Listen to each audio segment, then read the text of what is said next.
Hi, my name is Christopher. I was born autistic and raised with a lot of challenges, and I'm still fairly autistic, but not as high as I was on that level, first discovered at the age of 3.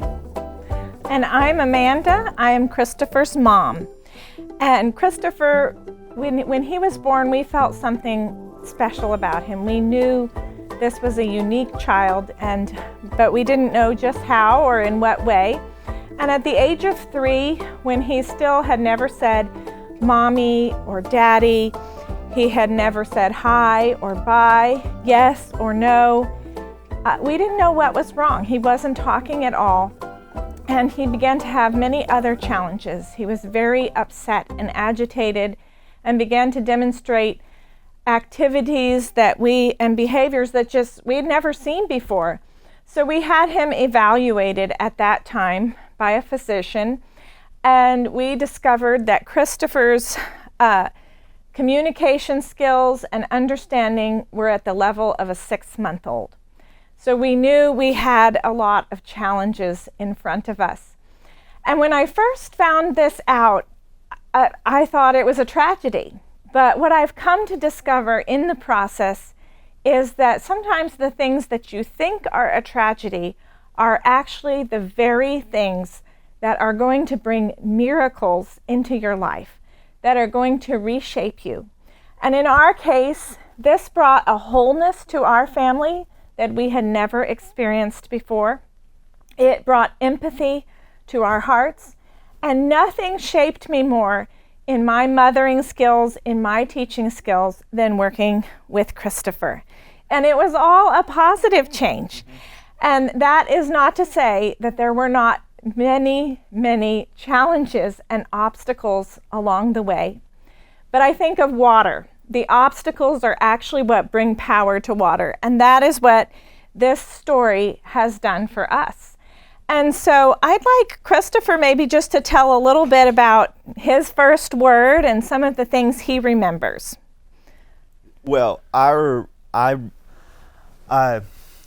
almost clearly remember a time at the dinner table, I believe it was during lunchtime, they were going to try to get me to see if I could say the word cup. So one of them, like my mom, would set down the cup on the table and say cup and see if I will repeat after her. And then they did it multiple times. Throughout many weeks or many days.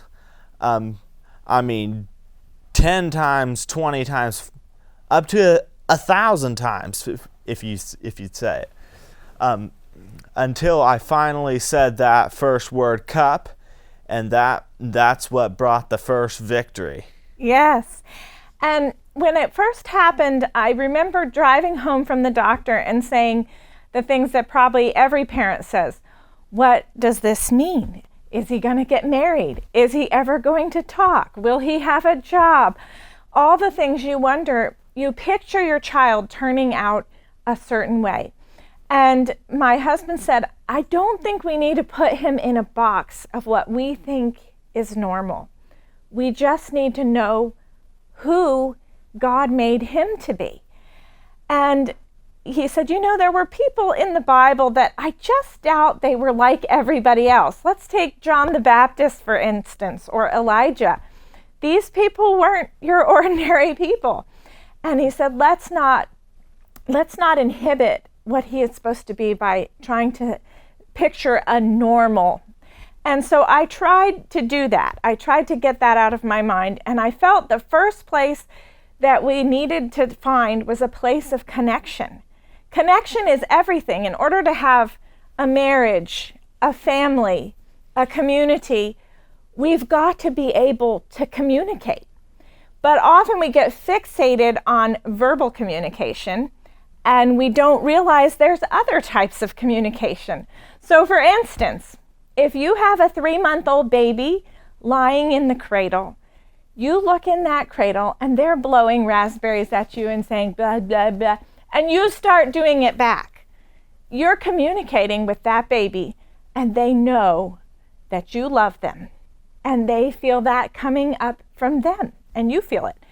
And so I really had to back up and say, where are we communicating? And what I saw was that there was one place I knew we were communicating, and that was on a swing.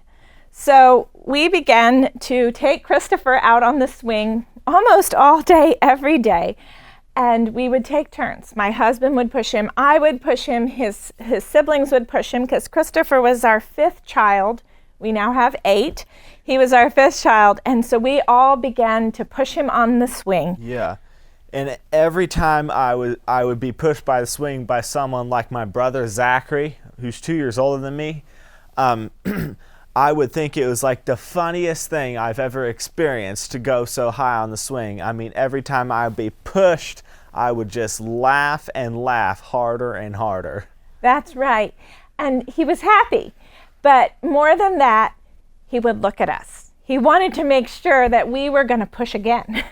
And so he would look back at me when I was pushing him or whoever was, and I would say, Christopher, you're going up. And we'd push him up. Christopher, you're going down, as he'd come back down. And one day I heard him say, up. And it was a real word. It wasn't echolalia. It was a real word. And he wanted us to keep pushing him up. And so that, in my mind, that was the first real breakthrough. And it was like we had this little inch of ground, of common ground, to stand on. But since we had that one communication, we didn't even need language in a sense. We needed communication. And when we got it, it was like, okay, now we can begin our journey as a family. We can keep growing from here. And language began to come over time. Do you want to say anything more about that? Your first sentence or anything? I believe when I said my first word was when I was 5 years old. Isn't that right? Yeah.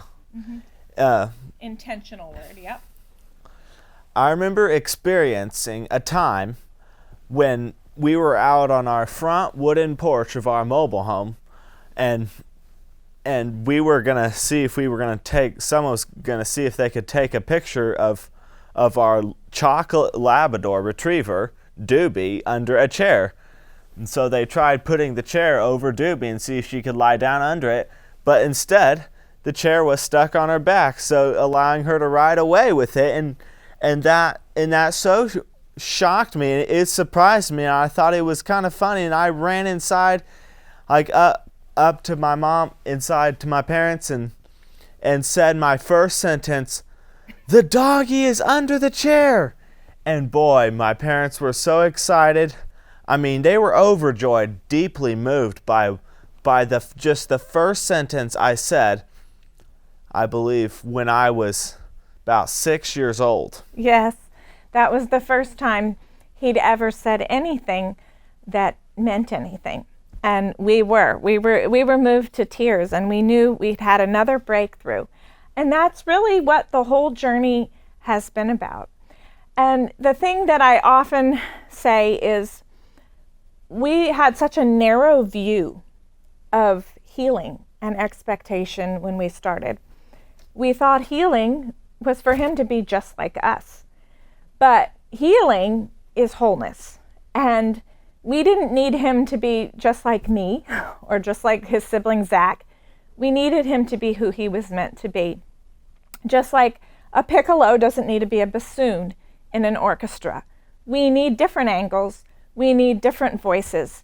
But what we need is a place to belong, to love and be loved. And Christopher found that. And so he has found the ultimate healing. But what's even more amazing is that we have found a healing we didn't even know we were looking for. Tune in next week and we will talk about Christopher experiencing meltdowns and what we did to change that and curb those meltdowns and how he learned to interact with the rest of the family.